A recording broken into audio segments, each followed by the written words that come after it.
What's up mga ka-recap? Kung gusto nyo ang mga ganitong content about time travel and sci-fi, huwag kalimutang mag-subscribe at i-like ang video na ito upang magganahan ako sa pag-upload ng mga bagong videos at sabay-sabay tayo mag-enjoy. Halika, simulan na natin! Ang pelikulang ito ay tukol sa isang babae na gumagamit ng isang kagamitang kayang maglakbay sa panahon upang bumalik sa nakaraan at lutasin ang isang misteryo. Sa kanyang pagdating doon, nadiskubre niya ang mga nakakagulat na bagay na hindi niya kailanman inakala. Ano ang kanyang nalaman at bakit siya bumalik sa nakaraan? Alamin natin sa kapanapanabik na kwentong ito. Nagsisimula ang pelikula sa isang babaeng nagngangalang Maya na biglang nagising nang may marinig siyang kumakatok sa kanyang pinto. Dahil sa pag-uusisa at kaunting pag-aalala, pumunta siya upang tingnan kung sino iyon.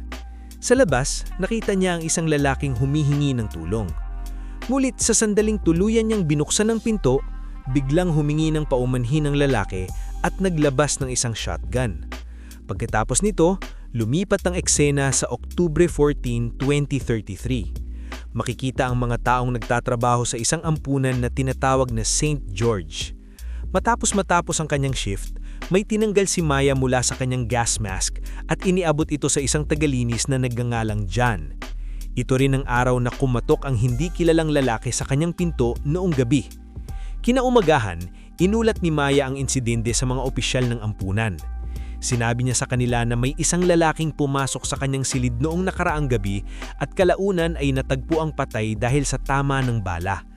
Pagkatapos ay dumating ang isang babaeng nagngangalang Angelica upang kausapin si Maya.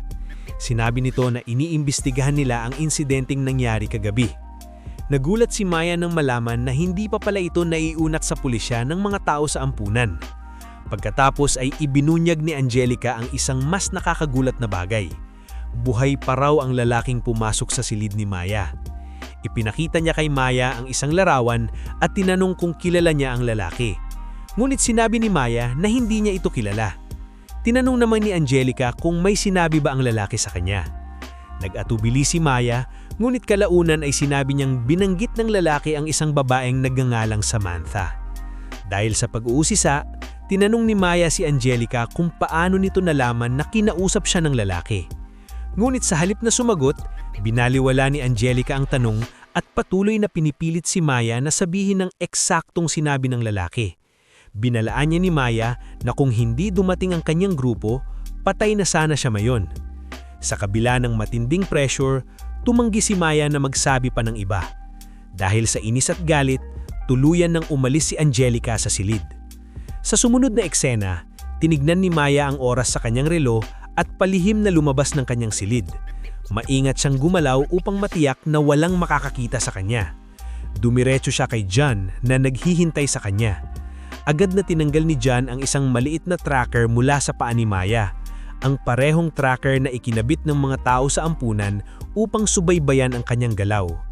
Matapos itong matanggal, mabilis silang nagtungo sa isang lihiming silid na puno ng mga computer monitors. Sa wakas, sinimulang ipaliwanag ni Maya ang nangyari noong nakaraang gabi. Habang nagsasalita siya, lumipat ang eksena sa nakaraan sa taong 2016. Makikitang nagising si Maya sa gitna ng isang kagubatan, litong-lito at takot na takot.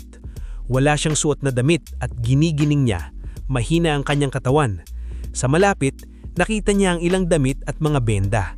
Mabilis niya itong sinuot at binalutan ng benda ang kanyang sugatang kamay. Hindi niya alam kung nasaan siya, kaya nagsimula siyang lumakbay at kalaunan ay nakita ang isang nayon sa malayo. Bumalik sa 2033, sinimulang nihanap ni John ang mga tala ni Maya sa computer. Ngunit kakaiba, walang anumang impormasyon tungkol sa kanya sa sistema. Para bang hindi siya umiiral. Mas naging determinado si Maya at hiniling kay John na hanapin naman ng Samantha dahil yon ang pangalang binanggit ng misteryosong lalaki. Nagpatuloy si John sa paghahanap at sa wakas, nakakita ng isang lihiming file na may limitadong impormasyon tungkol kay Samantha. Nalaman niya na may isang babaeng nagngangalang Samantha na ipinanganak noong taong 2016. Agad na nag-react si Maya at sinabing siya nga pala ang Samantha at malamang na naglagay ang ampunan ng maling detalye tungkol sa kanya sa sistema upang itago ang katotohanan.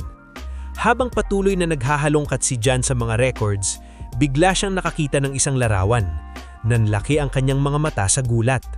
Ito ang parehong lalaking pumunta sa pinto ni Maya kagabi na may dalang shotgun.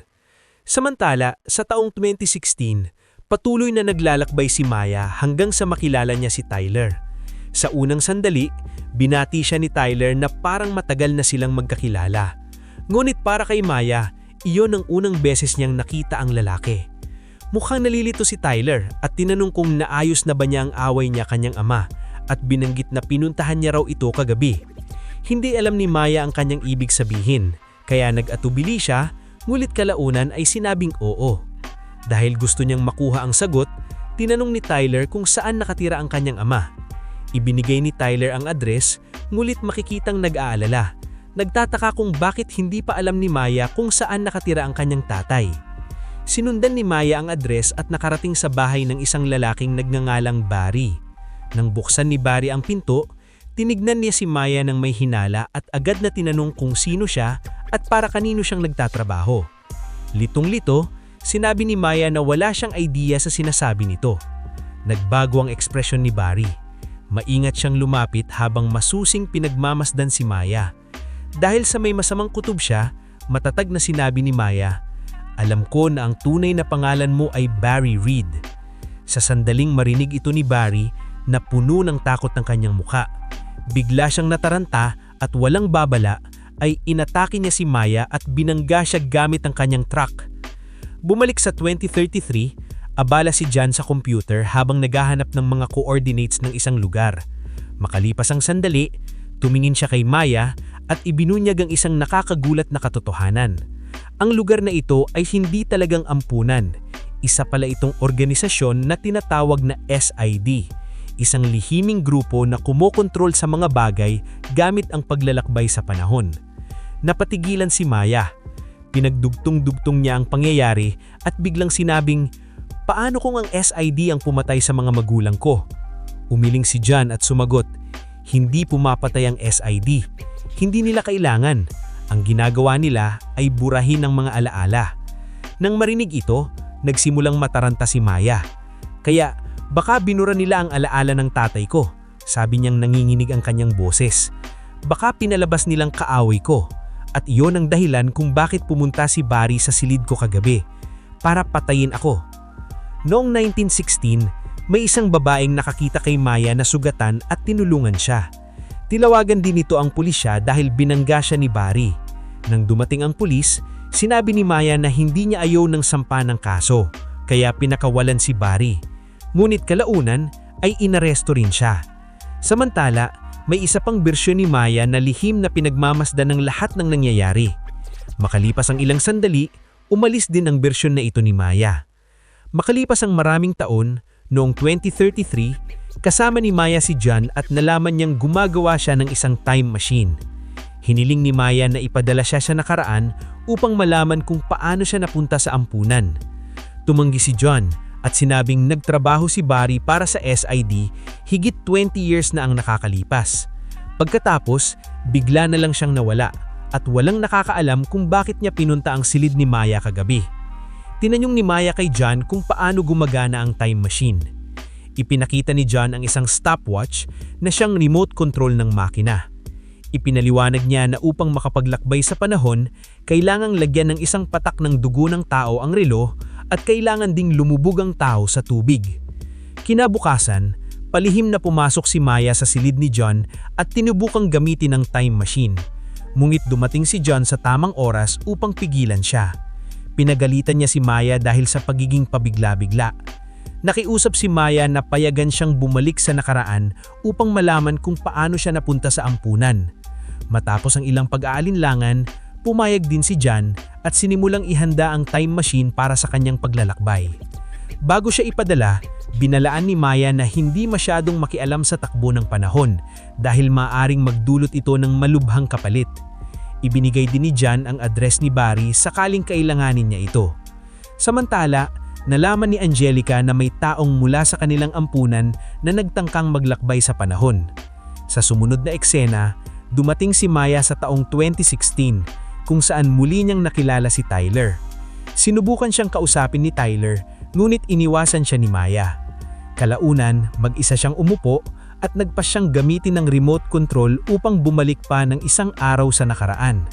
Sa sandaling i-activate niya ito, agad siyang napunta sa nakaraang araw at natagpuan siyang sa gitna ng kagubatan, lubos na wala sa ayos at walang kaalam-alam sa nangyayari. Samantala, natuklasan ni Angelica na ibinalik ni John si Maya sa taong 2016. Sa sumunod na eksena, makikita si Maya noong 2016 na naglalakad papunta sa lungsod ng walang suot na damit. Palihim siyang pumasok sa isang tindahan ng damit, nagnakaw ng ilang kasuotan at pagkatapos ay nagtungo sa bahay ni Barry. Sa daan, nakasalubong niya si Tyler at ang mga kaibigan nito. Ito ang unang beses na nakita ni Tyler si Maya. Nang mapansin ang sugat sa kanyang kamay, tinanong siya nito kung ayos lang siya. Simple lamang ang naging sagot ni Maya at inimbitahan siya ni Tyler na tumambay muna sandali. Pumayag si Maya. Kasabay nito, si Leo, isang ahente ng organisasyong SID, ay lihim na nagmamasid kay Maya. Di nagtagal, dumating si Angelica at pareho nilang ipinagpatuloy ang pagbabantay kay Maya. Pagkatapos, isinakay ni Tyler si Maya sa kanyang sasakyan. Habang nasa biyahe, humiram si Maya ng $20 kay Tyler upang bumili ng bagong damit at benda. Matapos makabili, nagtungo sila sa kagubatan kung saan iniwan ni Maya ang mga damit at benda. Alam niyang darating doon ang kanyang nakaraang sarili at kakailanganin ang mga iyon. Kalaunan, nakarating si Maya sa bahay ni Barry at nagsimulang maghanap sa loob. Ngunit narinig ni Barry ang ingay at napagtanto niyang may taong nasa loob ng kanyang bahay. Nagbabala siya na hahanapin niya ang sinuman at papatayin ito. Nagtago si Maya at maingat na minamasdan si Barry. Nang makatulog si Barry, sinubukan ni Maya na tumakas. Ngunit bago pa man siya tuluyang makalabas, tumunog ang doorbell. Dumating ang kanyang nakaraang sarili upang makipagkita kay Barry. Katulad ng nangyari noon, binangga ni Barry ng kanyang sasakyan ang nakaraang si Maya, habang lihim namang pinapanood ng kasalukuyang Maya ang lahat ng nangyayari. Matapos dumating ang pulis at arestuhin si Barry, hinalughog ni Maya ang sasakyan nito. Sa loob, nakita niya ang isang shotgun, isang lumang litrato na may nakasulat na taong 1987 at ilang dokumento na agad niyang sinimulang suriin. Samantala, humingi si Leo ng pahintulot kay Angelica na patayin si Maya. Ngulit nag-alinlangan si Angelica. Sinabi niyang may mali sa pakiramdam niya, hindi dapat patayin si Maya. Bumalik lamang siya upang alamin ang kanyang nakaraan at hanapin ang kanyang pamilya. Gayunpaman, iginiit ni Leo na gusto lang niyang alisin si Maya. Tumanggi si Angelica at sinabing kailangan muna nilang maghintay at obserbahan ang mangyayari. Bumalik si Barry sa kanyang bahay at nadatanan si Maya na nakatutok ang baril sa kanya. Gayunman, mabilis niya itong napangibabawan at mariing tinanong kung sino siya at bakit siya pumasok sa kanyang bahay. Mabilis na nag-isip si Maya at sinabing ang pangalan niya ay Samantha at siya ang anak ni Barry. Napatingin si Barry sa kanya ng may tinding gulat bago umiling. Hindi maaari, sabi niya. Hindi ka maaaring maging anak ko. Ikaw ay aking apo. Kagabi lang, ang anak kong si Roger ay nagkaroon ng isang sanggol na babae. Nabigla si Maya. Tinanong kung ano ang tunay niyang pakay. Ipinaliwanag ni Maya na habang sinusuri niya ang kanyang tala sa ampunan, may natagpuan siyang bagay na nag-uugnay sa kanila.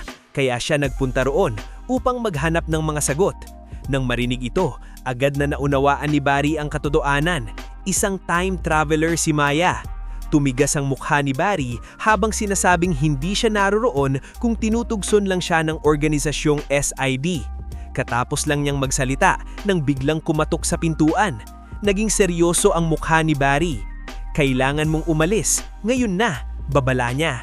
Kung mahuhuli tayo ng SID, buburahin nila ang ating mga alaala upang walang makaalam tungkol sa kanilang time machine. Gusto ko lang protektahan ka. Bago pa man makasagot si Maya, biglang bimukas ang pinto at sumugod si Leo, sunusubukang dakpin siya. Mabilis kumilos si Maya, itinulak niya si Leo at tumakbo patungo sa kagubatan. Agad siyang hinabol ni Leo. Ngulit habang tumatakbo, bigla niyang hinawakan ang kanyang ulo sa matinding sakit. Lumabo ang kanyang paningin at bumagsak siya sa lupa, daing ng sakit. Diretso si Maya sa bahay ni Tyler at nakiusap na ihatid siya sa lungsod. Samantala, isa pang ahente ng SID na nasa loob ng sasakyan at may dugo sa mukha ang nakipag-ugnayan kay Angelica at ipinaalam na nakatakas sina Barry at Maya. Habang bumibiyahe, nagpasya si Maya na sabihin kay Tyler ang buong katotohanan tungkol sa paglalakbay sa panahon. Sa una, hindi ito pinaniniwalaan ni Tyler dahil masyado raw itong kakaiba. Ngulit nang makitang kung gaano kadesperado at nanginginig si Maya, pumayag din siyang tumulong. Kalaunan, dinala si Maya sa bahay ni Roger ang kanyang ama. Pagpasok nila, nabigla si Maya nang makita si sarili bilang isang bagong silang na sanggol. Samantala, sinubukan ni Angelica na kontakin si Leo ngunit walang sagot. Nang pumunta ang isa niyang ahente upang tignan, natagpuan nilang si Leo na patay sa kagubatan. Napagtanto ni Angelica na patuloy pa ring tumatakas si Maya kaya ipinagdagpin niya muna si Tyler. Di nagtagal, nahuli si Maya, ang kanyang amang si Roger at ang kanyang pamilya ng isa sa mga ahente ni Angelica sa labas ng bahay. Pagkatapos, pumasok ang ahente sa loob at biglang nagdilim ang eksena. Sa sumunod na tagpo, nagising si Maya na nakagakos sa isang upuan sa loob ng isang malaking bulhang. Pinipilit niyang puningin ang mga tali at sumisigaw na pakawalan siya. Lukapit si Angelica at sinabi, "Hindi tayo dapat makialam sa panahon." Nalilito si Maya, ngunit nagpatuloy si Angelica sa pagpapaliwanag na sinusubukan lang niyang pigilan si Maya sa pagbabalik sa nakaraan upang tuluyan ng matapos ang time loop. Pagkatapos, sa isang nakakagulat na revelasyon, ibinunyag ni Angelica ang katotohanan. Siya ang mas matandang bersyon ni Maya. Hindi makapaniwala si Maya habang inaabot ni Angelica ang isang kusi at pabulong na sinabing, "Tumakbo ka." Dahil dito, pinalaya ni Maya ang kanyang sarili at unti-unting nagdilim ang eksena na siyang naging wakas ng pelikulang tungkol sa paglalakbay sa panahon. Sana ay nagustuhan nyo ang kwentong ito. Kung nagustuhan nyo ang video, huwag kalimutang mag-like at mag-comment. At kung gusto nyo ang aming content, siguraduhing mag-subscribe. Babalik ako sa lalong madaling panahon para sa isa pa naming magandang movie recap. Hanggang sa muli, ingat palagi at salamat sa panunood. Sana nag-enjoy kayo mga ka-recap. Anong masasabi niyo sa movie natin ngayon? Mag-iwan ng komento sa baba. At huwag kalimutang mag-subscribe sa ating channel para sa mga new updates at uploads. Kita-kits sa susunod na kwento. Salamat at mag-iingat tayong lahat.